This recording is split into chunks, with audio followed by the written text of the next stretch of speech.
¿Cómo arranca la lectura? Lean la primera línea que dice: María está ¿qué? Trabajando en una... Bien. Eso es bien interesante. Al final, ¿alguien se la terminó? ¿Qué dice al final? La última línea. Ya se las voy a dañar. Le dice que le va a dar ¿qué? Un vestido en todo igual al de ella. ¿Se acuerdan? ¿Qué hemos hablado aquí? Que María es la mujer vestida de sol. Ella representa a la iglesia, ¿cierto? Ella es lo que Dios quiso que tú fueras. Entonces mira cómo la Virgen le dice: te voy a dar un vestido igual al mío. Uf, tremendo.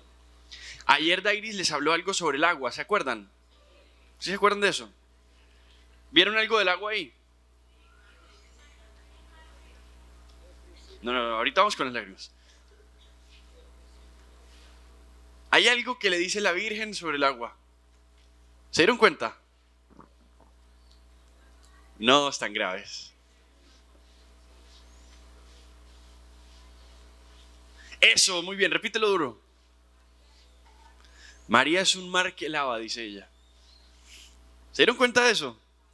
Tremendo. Vicky, ahora sí habla tú.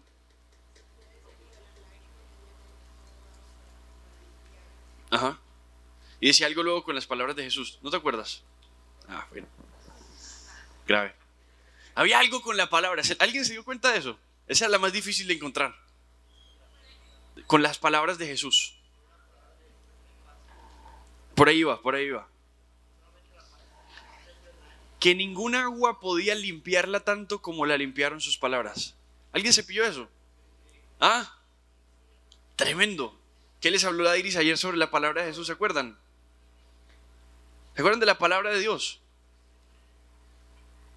No los veo emocionados, los veo graves. Se emocionó uno solo. Bueno. La próxima que se lo lean van a estar pendientes de todos esos detalles. Es la propia historia. Y si vieron que al final le da como una bendición de María Auxiliadora. ¿Sí vieron eso? Spoiler. ¿Quién los manda a no leer? Bueno, ahí se las dejamos, se la van a leer ahorita. Vamos a seguir. ¿Qué les ha parecido hasta ahora? ¿Qué tal eso de la redención del cuerpo? ¿Muy bueno o no? Muy bien, muy bien, muy bien. Vamos a arrancar entonces en el nombre del Padre, del Hijo y del Espíritu Santo. Amén.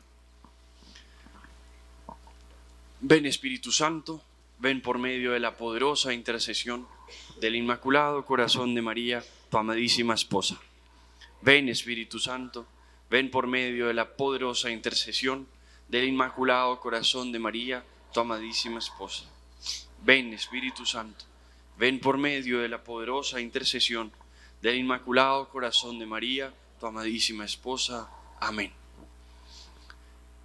Envía, Señor, tu Espíritu sobre nuestros corazones. Permite, Señor, que tu amor sea derramado sobre nuestros corazones, como dice San Pablo.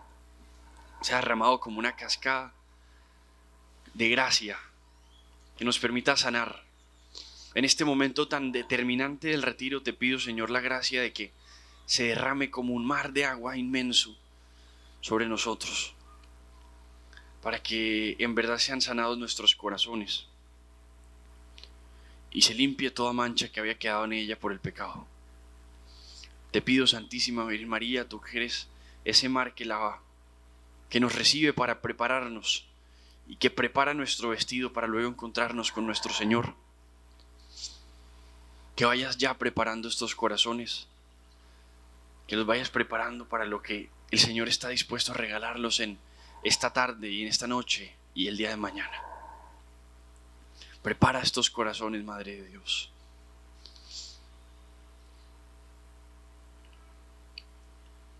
Gloria al Padre y al Hijo y al Espíritu Santo. En el nombre del Padre y del Hijo y del Espíritu Santo. Amén. ¿Quién como Dios? ¿Sí escuchan bien? Bueno, necesito que anoten bastante. Vamos a hablar de un tema importantísimo. Para mí esta es mi charla favorita. Vamos a hablar de la pureza de corazón. Entonces, resulta que dice San Juan Pablo II, la pureza es algo que se ha tratado en toda la Biblia. Y él hace un recorrido, ustedes van a hacer ahorita un recorrido por toda la Biblia, desde el principio hasta el final. Desde el Antiguo Testamento, del Éxodo, hasta San Pablo, las cartas de San Pablo. Vamos a hablar, vamos a revisar esto de la pureza de corazón. Todo este retiro inicia desde el principio de la Biblia, que es el Génesis, ¿se acuerdan? Que hablamos del Génesis al principio. Y al final vamos a terminar un poquito con el Apocalipsis. Ahorita vamos a hacer un pequeño recorrido en la Biblia otra vez, pero para analizar esto de la pureza, porque San Juan Pablo II empieza a explicar que hay niveles de pureza. Entonces vamos a analizar esos niveles para ver en qué nivel estamos y para alcanzar un nivel mayor. Amén. Bueno, entonces empieza el Éxodo, el libro del Éxodo, capítulo 3, versículo 5. ¿Saben qué pasa ahí? Sin ver tramposos. ¿Cierto? Está Moisés caminando, ¿cierto? Y entonces aparece una zarza ardiendo, ¿se acuerdan? Y entonces Moisés se va acercando y el Señor le dice ¿qué? Que se quite los pies, ¿cierto? Las sandalias, muy bien, están pendientes. Que se quite las sandalias de los pies. ¿Por qué? Porque el lugar que pisa santo es, no, eso es la canción. Porque el lugar que pisa es santo, muy bien. Eso es importantísimo. Es decir, esa es la primera vez donde se indica formalmente por parte de Dios, tú tienes que ser distinto, cambiar algo en ti para entrar a un lugar sagrado. Eso es importantísimo. Tengan en mente eso con todo lo que hemos hablado ya. Tú tienes que cambiar, algo en ti tiene que cambiar en el momento en el que tú entras a un lugar sagrado. Porque ese lugar sagrado, es santo. Tu comportamiento tiene que ser diferente. Entonces, ¿qué pasa? Que en el Antiguo Testamento, especialmente en el libro del Levítico, se hablaba mucho de la pureza y de la impureza. Pero a esa pureza se le conoce como pureza ritual. Anótenla así, pureza ritual. Que está allá, la primerita. Pureza ritual. Entonces ustedes ven, por ejemplo, en Levítico 15 que habla de una cantidad de reglas y orden para la pureza. Entonces habla de que la mujer cuando quedó embarazada tiene que esperar una cuarentena para otra vez ser pura. Empieza a explicar una cantidad de cosas y uno dice, esto está extraño. ¿Por qué la pureza de esa forma? Era porque especialmente en ese entonces, pues no había tanta medicina. Entonces Dios mismo, en atención al pueblo, tiene medidas, por así decirlo, sanitarias para cuidarlos, para proteger sus propias vidas. ¿Me hago entender con eso? Eso es súper importante, porque entonces ellos entendían la pureza nada más en lo superficial. ¿Se acuerdan cuando le decían al Señor, Señor, ¿por qué tus discípulos no se lavan las manos? ¿Se acuerdan? Tus discípulos no se lavan las manos antes de comer. Ellos creían que sus discípulos eran unos impuros, porque ellos no se lavaban las manos. Pero no es lo que entra del corazón, entra por la boca, sino lo que sale, lo que hace impuro el alma. Entonces vamos a explicar eso. Eso es tremendo. Pero entonces en el Antiguo Testamento sucedía que todos creían que la pureza tenía que ver con lo exterior, con lo ritual. Entonces ustedes se daban cuenta que para entrar al templo estaba el lavacro, que era donde se lavaban, para poder entrar al lugar más santo de todos, que era el Santo Santorum. Ahí no entraba sino el que estaba muy puro. Pero la pureza la entendían era como lavarse manos y pies y todo esto. ¿Cierto? Pero luego empieza a suceder, especialmente con los profetas, que les empiezan a decir, olvídense, la pureza no es lo superficial, no es lo que se ve. Y eso aplica a nosotros. Usted puede verse muy bien peinadito, puede tener cara de santico, ¿cierto? Usted puede parecer una estampita de un santo ya, pero eso no significa nada. Eso no es tanto en la apariencia, aun cuando es bueno uno tampoco estar ahí pues todo desordenado, es cierto. Pero no es tanto la apariencia, sino algo mucho más profundo. Y entonces hay un salmo, Salmo 24:3, que a veces lo cantan antes de la misa, ¿cierto? ¿Quién podrá entrar al templo santo de Dios? ¿Se acuerdan? ¿Y qué dice? ¿Qué responde? El de manos limpias y corazón puro. Esto es súper importante. Es decir, está hablando manos limpias, un poquito lo ritual, pero ojo, no solamente las manos limpias, sino el corazón puro. ¿Tú cómo te lavas el corazón? No se puede, ¿cierto? O sea, físicamente no te podría lavar el corazón, ¿cierto que no? Entonces ya se está indicando que no es solamente lo exterior, lo ritual, sino que hay algo más profundo. Y ahí se empieza a hablar de algo que se llama pureza moral. Anótenla. Pureza moral. Es el segundo paso en la pureza. Es el segundo paso en la pureza. Entonces, Isaías, en el capítulo 6, versículo 5, ¿qué le sucede? ¿Se acuerdan de la vocación de Isaías? ¿Han escuchado eso? Isaías sueña que está en el templo. ¿Se acuerdan de eso? Isaías sueña que está en el templo. Se les va a contar entonces. Y él dice, ay de mí, estoy en el templo, pero yo tengo labios impuros, yo soy un pecador. Eso es tremendo, porque acuérdense, Éxodo 3:5, estás en un lugar sagrado, tienes que ser distinto, tienes que ser puro. Y él dice, yo no soy puro, yo soy un pecador. ¿Y qué pasa?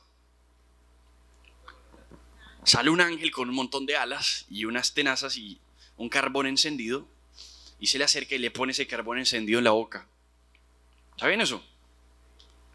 Y le dice, tus labios han quedado puros, tus pecados han sido expiados. Es decir, ya no es solamente la impureza exterior, sino que ahorita se está hablando de algo. ¿La pureza contra qué? El pecado. Entonces eso es pureza moral. Y empiezan todos los profetas a decirles, ustedes dejen de creer tanto que lo importante es la circuncisión. Dice Jeremías, circunciden su corazón. ¿Qué es eso? Lávense de los pecados, sean capaces de renunciar al pecado. Una pureza mucho más alta que la ritual es la moral. O sea, una pureza de renunciar a nuestros pecados. Entonces empiezan todos los profetas a decirles a ellos eso. Sean capaces de purificar sus corazones. Y se habla de la pureza de corazón como una pureza moral, que son todas las citas bíblicas que ustedes ven ahí. Isaías 1:16, Isaías 1:25, Jeremías, yo no me las sé todas, 4:4, el Salmo 51. ¿Has escuchado el Salmo 51? ¿Cierto? El miserere. Por tu inmensa compasión borra mi culpa. Pecador me concibió. ¿Qué es eso? El pecado. Está diciendo, mi corazón está impuro. Oh Dios, crea en mí un corazón puro. Y está diciendo, mi corazón está impuro por el pecado. Entonces es una pureza moral la que él busca. Ezequiel 36:25. ¿Se acuerdan de Ezequiel 36:25? Les voy a quitar ese corazón de piedra y les voy a dar uno de carne. Le está diciendo, les voy a lavar su corazón, los voy a lavar de sus impurezas, de sus pecados. Entonces pureza moral. El profeta Oseas, ¿han leído el libro del profeta Oseas? Es impresionante, es de mis libros favoritos. Si no han leído, léanse, lo que es increíble. Aquí vamos a leer de vez en cuando un par de pasajes. ¿Ustedes saben qué le pasó al profeta Oseas? Dios le dijo que se casara con una mujer prostituta. ¿Se acuerdan? ¿Ustedes saben por qué Dios le dijo eso? ¿Por qué? Dios quería que él sintiera en carne propia lo que Dios sentía por su pueblo. ¿Qué tal eso? Dios quería que él sintiera en su carne propia, como profeta que iba enviado a hablar en nombre de Dios, pues que él sintiera lo que él sentía por ese pueblo suyo que estaba casado con él, pero que se prostituía. Entonces hay tres palabras importantísimas en los profetas que ustedes quiero que anoten. Porque esas palabras las utilizan mucho estos profetas para hablar de la impureza que hay en el corazón del pueblo de Israel. Son infidelidad, idolatría y prostitución. Tres palabras. Infidelidad, idolatría y prostitución. Todo el tiempo los profetas se van contra eso. La infidelidad, ¿cierto? La prostitución. O sea, les dice, de ustedes se ha apoderado un espíritu de prostitución, dice él. Es fuertísimo. ¿Ustedes han visto los nombres de los hijos de Oseas? Dan tristeza. La no compadecida, no mi pueblo. Tiene unos nombres que uno dice, ¿esto qué es? ¿Qué pesar? Pero es tremendo porque Dios está enseñándole a él. Lo está guiando. Es una cosa hermosísima. Idolatría. Muchos de estos profetas atacaban la idolatría. ¿Se acuerdan ayer hablando del pecado? Que decíamos cuál era el segundo proceso en el camino del pecado. La división interior. ¿Se acuerdan? ¿Eso qué es? Eso es divorcio, eso es infidelidad, idolatría. Me agarré de esto, ¿cierto? Resulta que yo tengo un deseo desordenado hacia esto. ¿Qué hago? Lo aprieto más fuerte. Se volvió mi ídolo por encima de Dios. ¿Se dan cuenta? Ahí es la impureza del corazón. Entonces los profetas le están diciendo: de ustedes son unos idólatras, de ustedes se han apoderado un espíritu de prostitución, de infidelidad. Muy fuerte. Pero entonces resulta que hay una pureza. O sea, la pureza en ese sentido, ¿cuál sería? Rechazar estos pecados. Sería la vía purgativa. ¿Han escuchado eso? Vía purgativa. ¿En qué consiste? Purgarse. ¿Cierto? Lo que San Agustín llama pisar los propios pecados. Usted cuando inicia el proceso de conversión, usted lo primero que hace es renuncias. ¿Cierto que sí? Es purgarse. Esto no me sirve. Este ídolo se lo va a entregar a Dios. Dios sabrá cómo manejarlo mejor que yo. Amén. Si se dan cuenta, es importantísimo.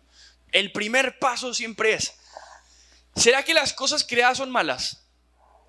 ¿Cierto que no? Pero podemos hacer de las cosas creadas ídolos. ¿Cierto que sí? Y entonces, ¿cuál es el problema ahí? Que tenemos que sanar nuestro corazón. Y a veces para sanar nuestro corazón hay que hacer como San Francisco de Asís ayer. ¿Se acuerdan? ¿Qué hizo él? Quemó el ídolo. Esa canastica era mala, le quedó muy bonita y no tenía nada de malo, pero su deseo estaba desordenado. Y por eso muchas veces lo que tenemos que hacer es primero la pureza moral, pisotear nuestros pecados, nuestros ídolos, apartarnos de ellos. Amén. Entonces hay una tercera pureza, un tercer nivel de pureza, que se llama pureza de intención.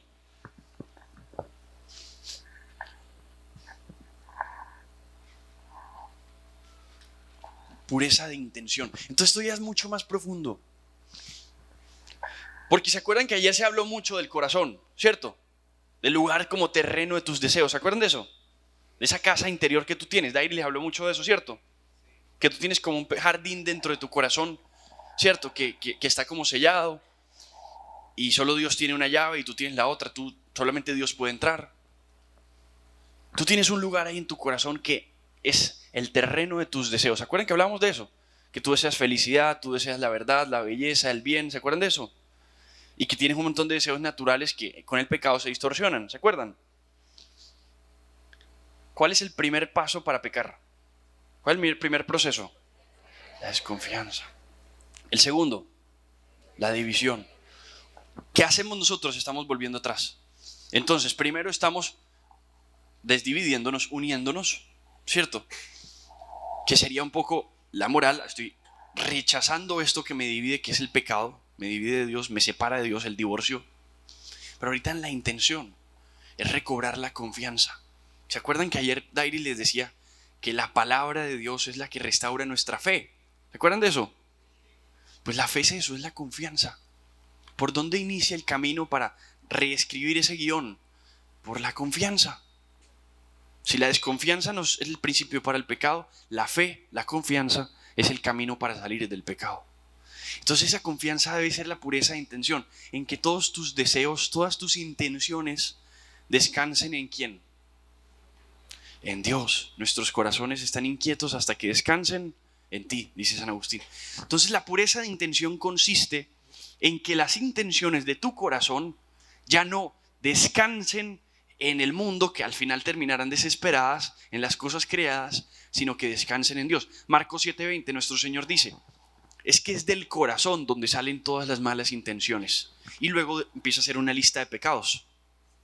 Un montón de pecados dice ahí. Pero dice, nacen de las malas intenciones del corazón. Entonces tú quieres llegar a un nivel más alto. Logra la pureza de intención.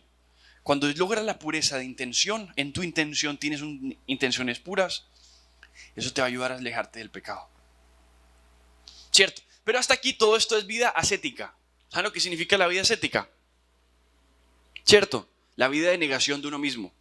La vida de negación de los propios miseria, de los propios pecados, de los propios vicios y de nuestra propia voluntad. Vida ascética es eso. Es trabajo nuestro, es esfuerzo. Pero luego empieza algo que se llama la vida mística. ¿Qué es eso? Es la vida en la que tú contemplas, miras, respiras amor. Respiras el amor de Dios, respiras al Espíritu Santo. Amén. Esto es súper importante. Es como que la vida en la del no y la del sí. Nuestra vida es una transición. Cuando nosotros nos convertimos tenemos que ir haciendo una transición. Por ejemplo, al principio, tú sí tienes que cerrar mucho los ojos.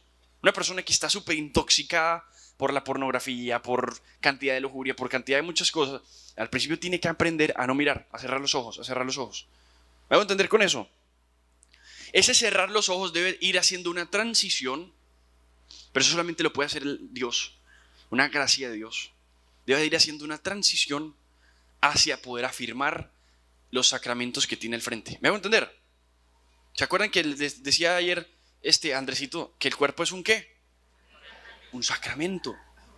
Entonces, al principio tiene que ser, no puedo ver elefantes, no puedo ver elefantes, no puedo ver elefantes. ¿Se acuerdan? El elefante azul. Pero luego tiene que ser, estoy viendo un sacramento. Él ponía el ejemplo muy bacano de la Eucaristía, ¿se acuerdan?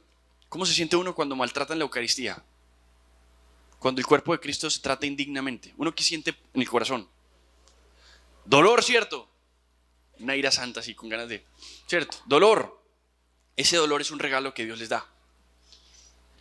¿Cómo deberías tú sentirte cuando ves, por ejemplo, a una mujer, varón, cuando ves una mujer que se está vistiendo indecentemente? Deberías sentir dolor por la indignidad de ese sacramento, cómo se está tratando. ¿Me hago entender con eso? Entonces es supremamente importante. Pero es una transición. Al principio toca cerrar los ojos porque nosotros tenemos el corazón muy desordenado. Al principio toca quemar la canasta. Amén. ¿Quién como Dios? Pero entonces pureza de intención. La pureza de intención significa una cosa muy importante. Ustedes han visto que en los retiros se da una charla que se llama humildad, pureza y desapego. Esa charla en verdad se debería llamar humildad, castidad y desapego. Porque la pureza es un tema, aunque tradicionalmente en la iglesia se utiliza mucho para referirse a la lujuria, ¿cierto? Como antídoto con la lujuria, que sí lo es perfectamente, pero la pureza aplica para todas las otras virtudes y ante todas las otros defectos. No sé si me hago entender con esto. O sea, la pureza es algo del corazón. Entonces, por ejemplo, así como es del corazón, entonces se expresa en, nosotros somos una unidad de ¿qué? De alma y cuerpo, ¿cierto? Alma, cuerpo y espíritu. Entonces, por ejemplo, ustedes se acuerdan que decíamos que hay pecados que son corporales y otros que son espirituales, ¿se acuerdan? Entonces, la pureza nace del corazón, o sea, es la intención del corazón y se expresa en el alma de una forma y se expresa en el cuerpo de una forma. En el alma se expresa a través de la humildad y en el cuerpo se expresa a través de la castidad. Incluso, ¿cuál es la triple concupiscencia que nosotros tenemos? Placer, poder y tener. La pureza atenta contra estas tres. Y les dice, ustedes no van a desordenar mi corazón, porque en Dios me complazco, ¿cierto?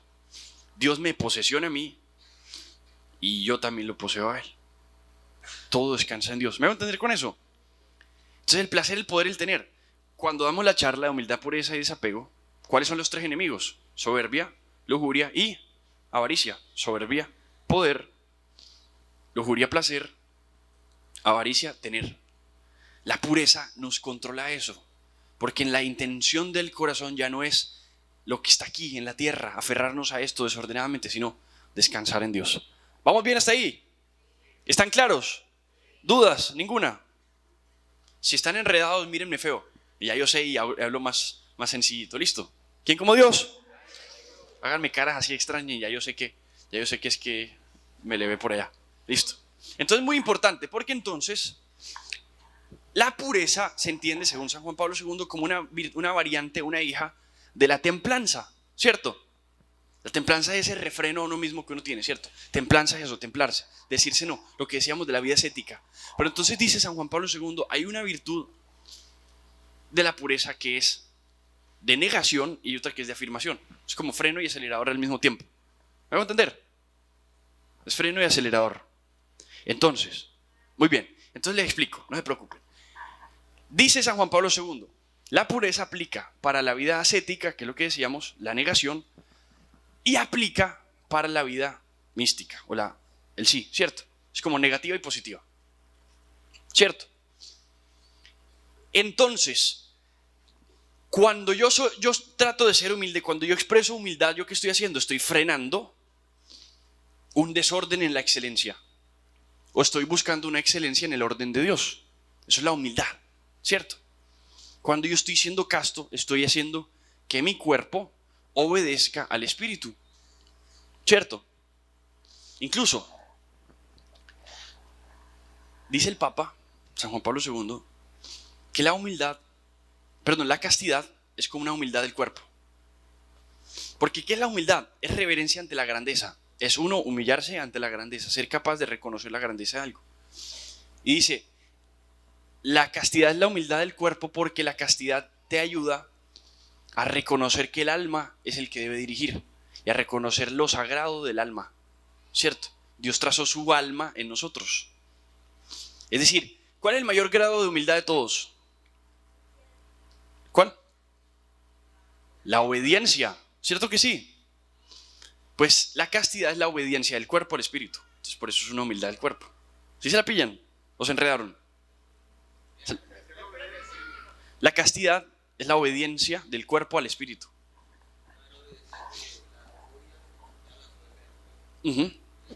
Exactamente. La lujuria vendría siendo esa soberbia del cuerpo. El cuerpo diciendo yo hago lo que se me dé la gana. No le hago caso a lo que el alma, el corazón desea de verdad, que es Dios. Bien. La lujuria vendría siendo la soberbia del cuerpo. Claro que sí. ¿Qué de todo? La castidad es la obediencia del cuerpo al espíritu.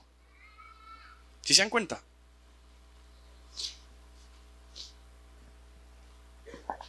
¿Hasta ahí van bien? ¿Quién como Dios? Bueno, ahora sí los voy a enredar. Si ahora estaban enredados, ahora los voy a enredar del todo. La humildad es como la castidad, pero del alma. ¿Se la pillaron? La humildad es la castidad del alma. Ojo pues, la humildad es la castidad del alma. A ver si agarran ese trabalenguas. Exactamente. Entonces imagínense que estaba Jesús con los discípulos. Y entonces estaban todos los discípulos ahí reunidos y pasa un barco. En ese entonces todavía María Magdalena no se había convertido. Pasa un barco y estaba María Magdalena con unos romanos. María Magdalena era muy bonita, muy atractiva. Varios de los discípulos voltearon y vieron a María Magdalena. ¿Han leído eso? Muy bien, de María Maltorta. Y cuando voltean, Judas volteó, la miró y después vio que Pedro también la estaba mirando. ¿Qué pasó? Que Judas empezó a recriminar a Pedro, ¿se acuerdan? Tú la estabas viendo y no sé qué, y empezó a atacarlo. Y Pedro se sintió súper mal. Jesús callado, los veía. A ver qué hacían. Y entonces todos eran peleando. Pedro dice una cosa muy bonita, dice que hay que cuidar, hay que saber tapar las heridas de nuestros hermanos. Bueno, en fin, siguieron peleando, discutieron un montón. Al final Jesús se levanta y les da cátedra a todos. Les dice, bueno, siéntense pues. Y les empieza a hablar y les dice, eso que tú dijiste, Pedro, es muy valioso. Hay que tapar las heridas de nuestros hermanos. ¿Cierto? Hay que colocarles como un velo de pudor a las heridas de nuestros hermanos. Incluso hay que tapar también nuestras buenas obras, dice él. A nuestras buenas obras hay que colocarles también como un velo de pudor, ¿cierto? De castidad. Para que nadie más las vea y así suban derecho y le den gloria a Dios. ¿Se la pillaron? Por eso la humildad es la castidad del alma. Porque nuestras buenas obras, nosotros no estamos mostrándolas así espantosamente, me hago entender, sino que las tapamos. Y esa es la caridad más grande de todas, porque solo la ve Dios. ¿Quién como Dios? Si ven que uno pone ejemplo y ya se va a hacer todo más fácil. Muy bien. Entonces, todo eso viene siendo apenas la transición ahora hacia la parte mística. Entonces dice Mateo capítulo 5, versículo 8. Bienaventurados los puros de corazón, porque ellos verán a Dios. Mateo 5:8. Mateo 5:8. Bienaventurados los puros de corazón, porque ellos verán a Dios. A ver, esto aplica ahorita y después. ¿Cómo así? Cuando dice nuestro Señor verán a Dios, significa en el cielo, cuando se mueran, pues contemplarán a Dios, que es lo que dice el libro de Job. Ustedes con sus propios ojos de carne van a ver cara a nuestro Señor. Lo van a ver persona a persona. Jesús encarnado en su gloria. Ustedes lo van a ver con estos ojitos feos que tienen. Dios les va a dar la gracia. Que esos ojos pobres que ustedes tienen, vean al mismo Dios. Lo que dice San Pablo. Ahorita vemos como a través de un espejo oscuro. Pero entonces veremos cara a cara. Los puros de corazón conquistan el cielo. Llegan al cielo. Por eso verán a Dios. Pero también aquí en la tierra. ¿Cierto? Porque el cuerpo es un sacramento. Entonces, como es un sacramento, ¿qué decía Andrés que significaba la palabra sacramento? Signo visible de una realidad sagrada, de Dios invisible. Es decir, ustedes muestran a Dios. Sus cuerpos están mostrando a Dios. ¿Se acuerdan del ejemplo de las ventanas de las iglesias? ¿Se acuerdan del ejemplo de las ventanas de las iglesias?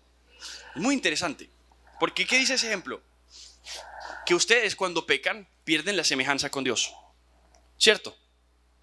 Pero no la imagen. ¿Ustedes han visto las ventanas de noche de las iglesias?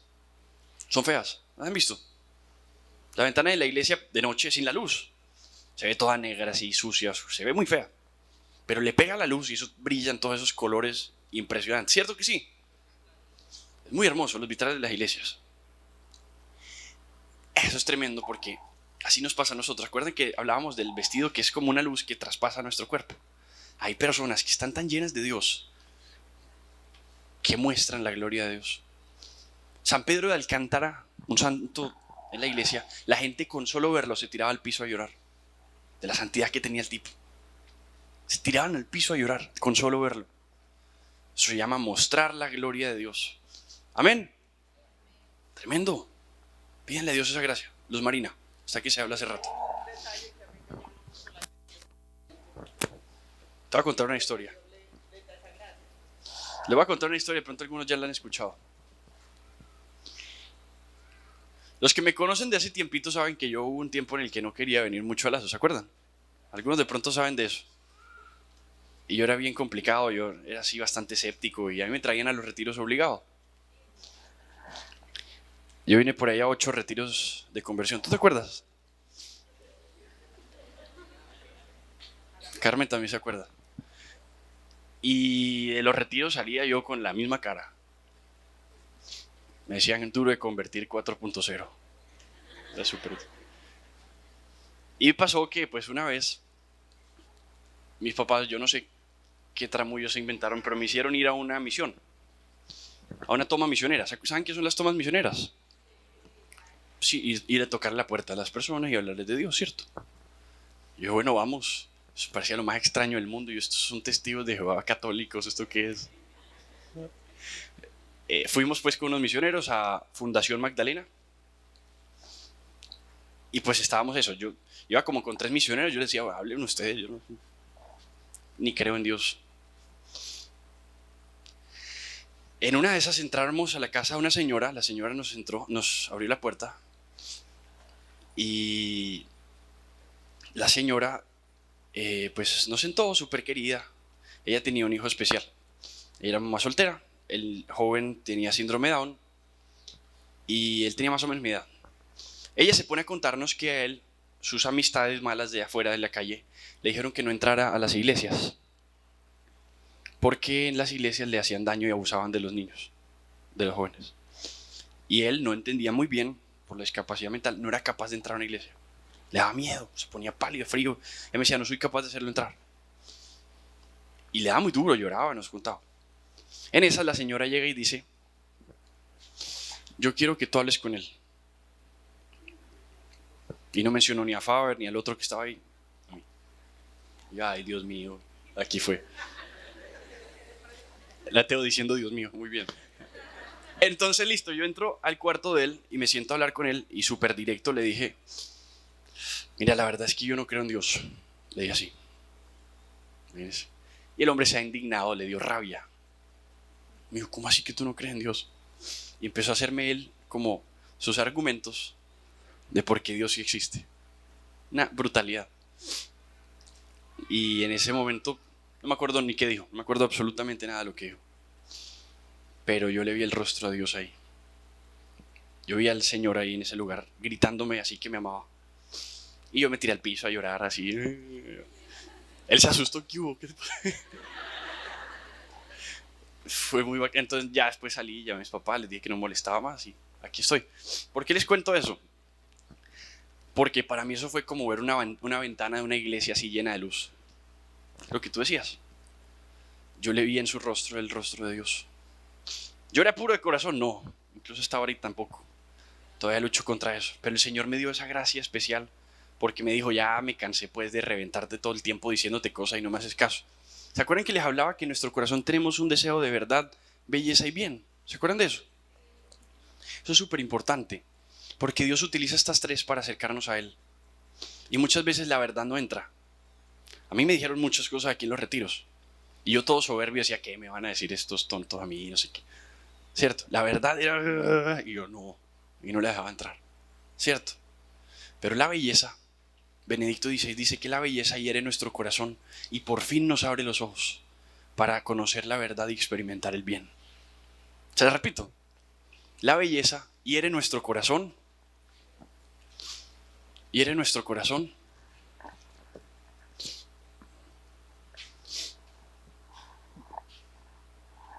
No estoy llorando, es que tengo rinitis. La belleza hiere nuestro corazón y por fin nos abre los ojos para contemplar, para conocer la verdad y experimentar el bien. Entonces la verdad no fue capaz de entrar, llamó a la belleza y la belleza sí ya se encargó. ¿Sí vieron?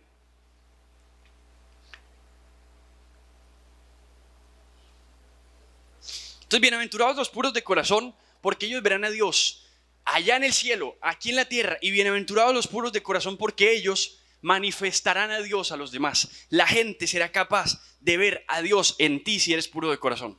Amén. ¿Se la cogieron? La gente va a ser capaz de ver a Dios en ti si tú eres puro de corazón. Le pasó a muchos santos, le pasó a Cristo.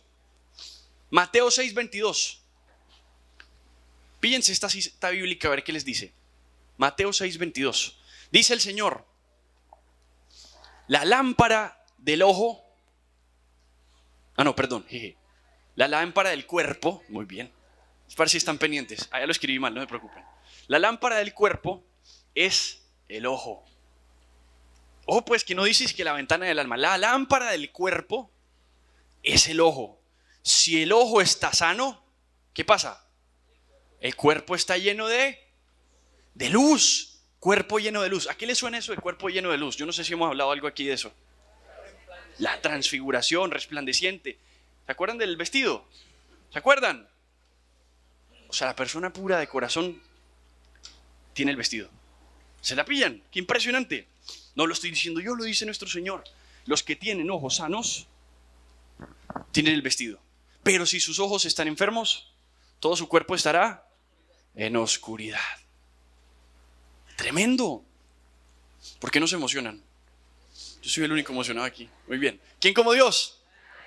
Entonces esto es muy importante, porque entonces vamos a hablar de algo importante que se llama la salud de los ojos. Coloquen ahí. Otro grado de pureza. Después de la pureza de intención viene la salud de los ojos. Yo coloqué limpieza, mira, no, es mejor salud de los ojos porque es más bíblico. Eso hay que cambiarlo. La salud de los ojos. La salud, no coloquen lo que está ahí, háganme caso a mí. Salud de los ojos. Nuestro Señor dice, si tus ojos están sanos, tu cuerpo va a estar lleno de luz. ¿En qué consiste esa salud de los ojos? Lucas, capítulo 7, versículo 36. A Jesús lo invitó a comer un fariseo, ¿se acuerdan de eso? El fariseo lo invita a comer. Nuestro Señor se sienta a comer, estaba San Pedro. Y en esas entra una señora, ¿se acuerdan? Que se tira a los pies de nuestro Señor. Y empieza a llorar lágrimas sobre los pies de ella, lava sus pies con lágrima y le echa perfume, ¿se acuerdan? Perfume de alabastro. Muy bien. ¿Qué sucede después de eso? El fariseo dice algo. No, ese es Judas. ¿El fariseo qué dice? Si este hombre fuera profeta, ¿supiera qué? ¿Quién es esta mujer? Una pecadora pública. Muy bien, muy bien. Ahora analicemos todas las miradas de las personas en ese salón hacia esa mujer. Analicen todas las miradas. La mirada del fariseo, ¿cómo fue? de juicio, ¿cierto? Esta pecadora de repudio, incluso de asco, ¿cierto? Estuvo San Pedro ahí. ¿Cómo la habrá mirado San Pedro? De pronto con lástima, ¿cierto? La mujer tirada ahí. Imagínense que esté la mujer del fariseo ahí. ¿Cómo habrá visto la mujer del fariseo a esa mujer? La mujer era muy bonita. Dicen que era María Magdalena. La mujer del fariseo, ¿cómo la habrá visto? Con desprecio, incluso hasta con celos, ¿cierto? De pronto mi esposo, ¿cómo la habrá visto? De pronto hasta si él la reconocía, ¿por qué la reconocía? ¿Cierto? Sí se la pillan. Espera un momento. Entonces, empiecen a mirar todas esas miradas, a revisar todas esas miradas.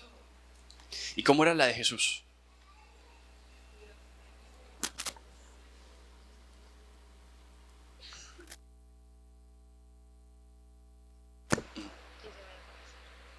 Que el padre Estanislao está confesando, por si alguien necesita confesiones. ¿Listo? Entonces, ¿cómo era la mirada de Jesús?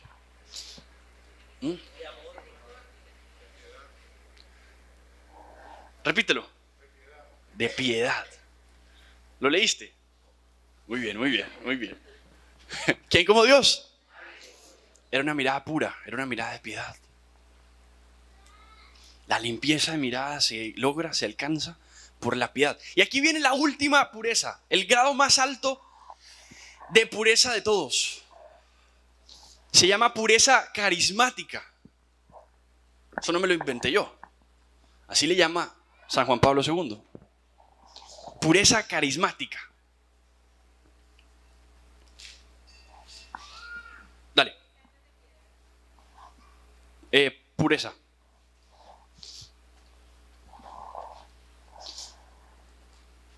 Pureza carismática. Entonces, ¿cómo empezamos? ¿Cuál fue la primera cita bíblica que yo les di aquí? ¿Éxodo qué? Muy bien, muy bien. ¿Qué pasó ahí? Estás entrando a un lugar sagrado. ¿Qué tienes que hacer? Quitarte las sandalias. Reconoce el lugar sagrado que estás pisando. ¿Cierto que sí? Muy bien. Entonces, ustedes saben que dice San Pablo en 1 Corintios que ustedes son templos del... Sus cuerpos son templos del Espíritu Santo. Significa que son sagrados. ¿Cierto que sí? Son sacramentos, ya lo hemos hablado muchísimo. Dice San Pablo, esta es la voluntad de Dios, que ustedes sean santos. Cada uno lleve su cuerpo, dice él, lleve su cuerpo con santidad y reverencia. Ojo, cada uno lleve su cuerpo con santidad y reverencia. No irreverencia, y reverencia. Con santidad y con reverencia. ¿Sí se dan cuenta? ¿En qué consiste el don de la piedad? Es uno de los 7 dones del Espíritu Santo, ¿cierto? ¿En qué consiste? No, eso es clemencia, eso es piedad de tener piedad de alguien. El don de la piedad. Chócatelas. Reconocer lo sagrado. Eso es piedad. Entonces, si la piedad es reconocer lo sagrado y por tanto comportarse conforme a esto sagrado, ¿cierto? Por ejemplo, antes de ayer estaba el padre Omar aquí celebrando la Eucaristía. Ese campeón se tiró en la consagración por ahí 10 minutos. Nada más, en la elevación. Por ahí 10 minutos. Lloraba. Don de piedad. Eso es amor por Dios. Reconocer lo que está ahí al frente. ¿Cierto? No con displicencia ahí. ¿Ven la diferencia? Así se tratan los sacramentos. Pues ¿cómo tratamos los varones a las mujeres? ¿Cómo tratan las mujeres a los varones? ¿Cómo tratamos los sacramentos? Entonces la pureza es reverencia ante el misterio. Repito, la pureza es reverencia ante el misterio. Y esa reverencia ante el misterio, estamos ya en la parte mística. No es posible sino por una gracia del Espíritu Santo. Es el Espíritu Santo el que ya actúa aquí. ¿Se dan cuenta?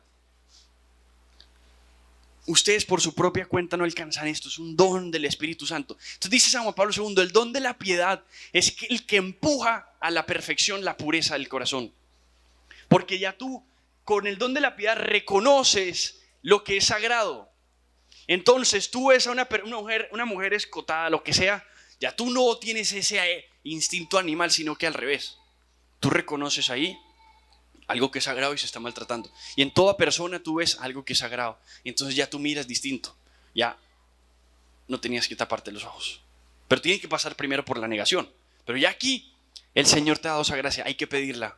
Sobre todo cuando uno está muy intoxicado por la pornografía y todo esto. Mayor razón hay que pedirla.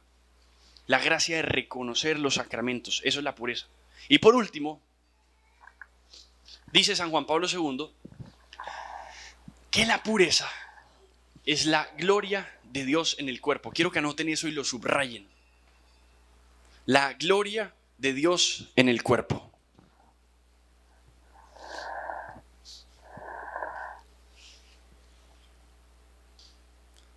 Gloria de Dios en el cuerpo. ¿A qué le suena eso? ¿A qué?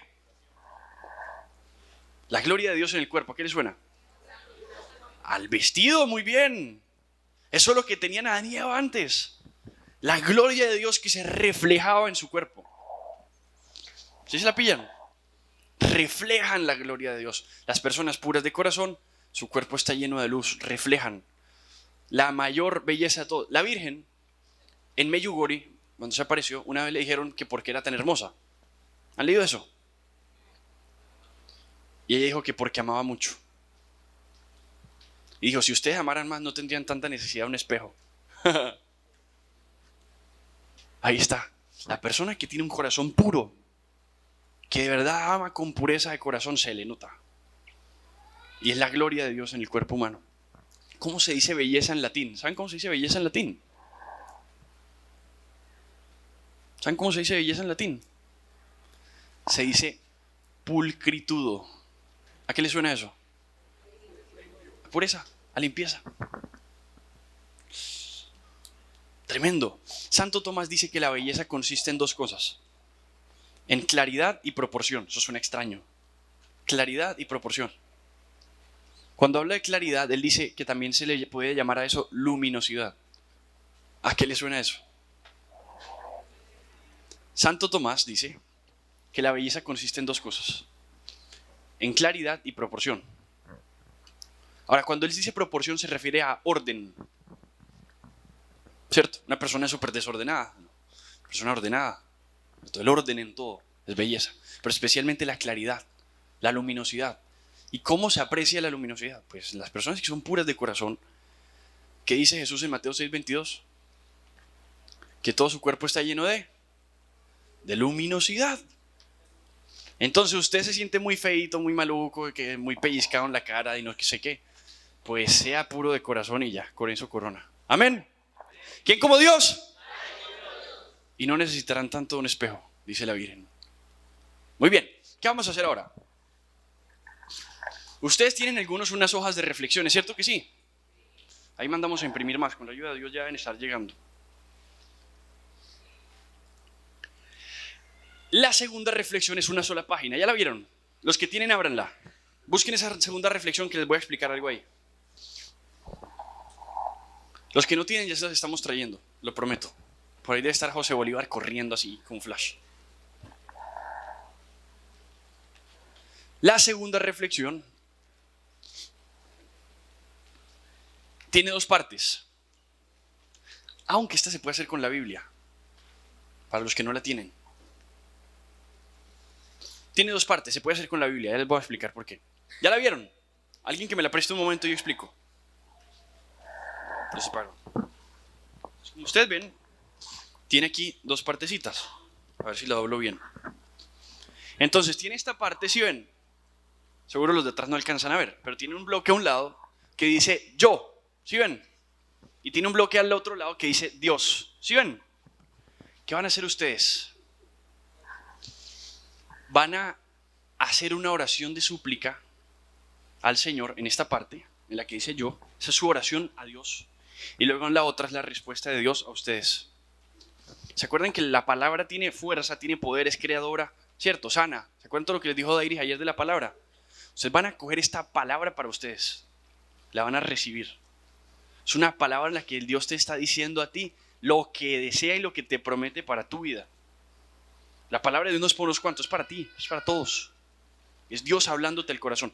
Entonces, esto que está aquí es el Salmo 51. Por eso digo que lo pueden hacer con la Biblia. ¿Ustedes qué van a hacer? ¿Se acuerdan que ya hicieron una parte de su historia? Señor, ¿cómo caí? ¿Se acuerdan? Y Dios les contó su historia. Ustedes van a meter eso de su historia en ese Salmo 51. No lo van a leer de seguido. Ustedes van a meter su propia historia en el Salmo. Me explico. Si el Salmo dice, renuévame por dentro con espíritu firme, tú le vas a decir al Señor, Señor, renuévame de esto y esto y esto. Cuando dice, no me quites tu Santo Espíritu, eso es tremendo. Porque David había pecado y sintió que el don que Dios le había dado lo había perdido. Entonces de pronto tú tuviste una caída. Y Dios te había llevado a una cumbre muy alta, pero después caíste al piso. Dile, Señor, no me quites tu Santo Espíritu. Señor, devuélveme a la misión, a la vocación, al don al que me había llamado. En fin, ustedes van a ser creativos ahí. Ustedes van a colocar sus propias cosas en esto. Pueden subrayar, escribir al lado, lo que quieran, eso es de ustedes. ¿Listo? O pueden escribir en un cuaderno como quieran. Esa oración la van a hacer aplicada a su vida, no la van a leer de corrido porque si no, no sirve. ¿Listo? Aplicada a su vida, le van metiendo partes ahí. Señor, aquí, donde dice, créanme un corazón puro, Señor, mi pureza de corazón, que de pronto aquí vi algo, el Señor me mostró algo. Ahí escriben. Luego, se van a dar cuenta lo impresionante de este salmo con la respuesta de este otro lado. Es casi una conversación entre la misma Biblia, entre la palabra de Dios. Entonces luego sigue acá, donde dice Dios, y esta primera parte es de Ezequiel 36, 25 al 30. Los que no tienen las hojas lo pueden hacer, escríbanlo y van leyendo esas partes, también funciona. Ezequiel 36, del 25 al 30. Entonces el primer párrafo es eso. El segundo párrafo es del profeta Oseas, capítulo 14, del 5 al 8, es lo último, del profeta Oseas. Y un pedacito del Evangelio, Marcos 1, 41, cuando dice, compadecido de él, extendió su mano, lo tocó y le dijo, quiero, quedas limpio. ¿Se acuerdan de eso? Señor, si quieres puedes limpiarme. Y el Señor lo toca, eso es hermoso, que lo toca, el cuerpo de Dios te está tocando y te dice, quiero. Basta la voluntad de Dios para que se hagan las cosas. Y el Señor te está diciendo, es mi voluntad. Y te sana. Van a recibir eso para ustedes. Y ustedes en esa respuesta van a colocar, ¿de qué te está sanando el Señor ahí? Cierto, el Señor me está sanando de esto. Y lo colocan en fe, sin miedo. Esta palabra de Dios no es texto nomás. La palabra de Dios es creadora. No es lo mismo que la palabra de cualquiera. Esto sí tiene poder, es operante. Van a colocar ahí de qué te está sanando el Señor. Amén. ¿Cómo? 36, 25 al 30. Oseas 14, del 5 al 8. Y Marcos 1, 41. ¿Entendieron? Clarísimo. Dios te paga, hermano. ¿Ya saben cómo lo van a hacer? Los que están atrasados con la otra, si quieren se desatrasan o si quieren después la leen. Durante el almuerzo, etcétera. Advertencia importante, por favor sigan haciendo silencio. Los he visto muy habladores y me preocupa eso. Ustedes se pierden la gracia, eso es de ustedes. La gracia es que en silencio lo hagan para que el Señor pueda orar. Amén. Los he visto muy habladores, sobre todo en los momentos de almuerzo, de ir a dormir y todo eso, hagan silencio. Cuiden su silencio, por favor. ¿Quién como Dios? Listo, clarísimo. Ya les digo. Son las 8:57, creo que sí, ya está el desayuno. Entonces después del desayuno, ya les avisamos cuánto tiempo tienen después de desayunar. Yo les recomiendo, mientras vayan desayunando, vayan tirándole una ojeada. Y desayunen cuanto antes para que tengan más tiempito. Pero sí, vamos a ver si les damos un buen tiempito, no se preocupen. 15 minutos, mentiras. Bueno, en nombre del Padre, y del Hijo, y del Espíritu Santo, amén.